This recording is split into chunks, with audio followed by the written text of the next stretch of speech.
So, the second point is I don't like the teachers who do not allow the students to speak and ask the question in the class.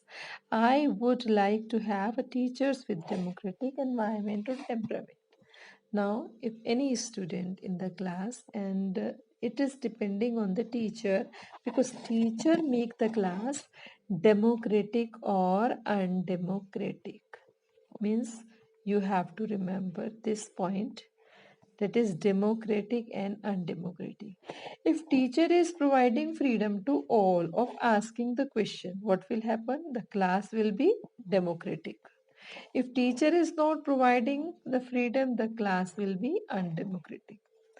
So same here happens. Suppose there is one child in the class and asking the question in between when the teacher is delivering his or her lecture and teacher doesn't listen him and making him or her quiet and saying that you cannot ask anything in the class while the teacher is speaking. So what kind of teacher that will be? Cannot be a democratically teacher, can be a dictator. Means he wants that he or she, whatever the teacher is, that he wanted that all the things will be taken positively and listened by the students in the class.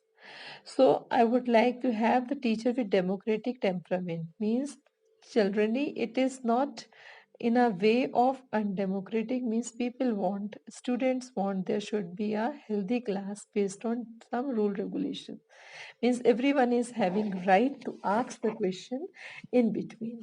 Third story is that the one leader and his family member decide everything in this party. How can they talk of democracy? Means here, like suppose there is a leader and his family, XY leader, there is a government leader, any can be of party and his family. Means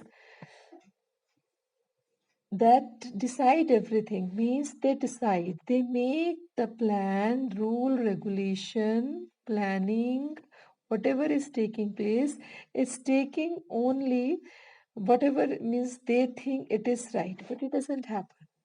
Means a good leader is who has the all knowledge of his kingdom, of the country, of his area. So they decide everything in the party, and how can they be talk of democracy? So they cannot talk about democracy because until unless they are knowing the population. The first duty of the leader is that they should know about the people, but people is not anywhere it is mentioned, only the wish of the leader is there.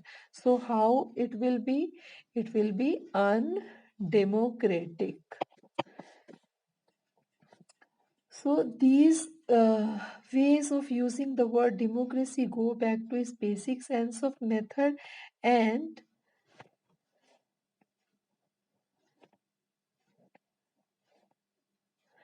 taking the decision, method of taking decision. A democratic decision involves the consultation with the consent of all.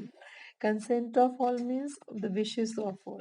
It depends on the people behavior that they take with all of them, so the decision they taken. And democratic decision involves the consultation, discussion and consent of all those who are affected by all the decision. Those who are not powerful have the same say in taking the decision as those who are powerful. This can be applied to the government, for a family, or any other organization. Thus, democracy is also a principle that can be applied any sphere of the life. Means we read the three stories, one of family, another of class, another of in reference of political family. So means it can be happen anywhere. We all everybody, from you can say any class we are belonging, any section we are belonging, any region we are belonging, when we have the idea particularly, so what will happen? Means everywhere democracy reveals, means it is everywhere. Only we have to think how the role we people are playing towards it. So till here we discuss this. Thank you, and keep reading the chapter. Tomorrow we'll discuss the last segment of the chapter and simultaneously some question of the chapter. Thank you. Have a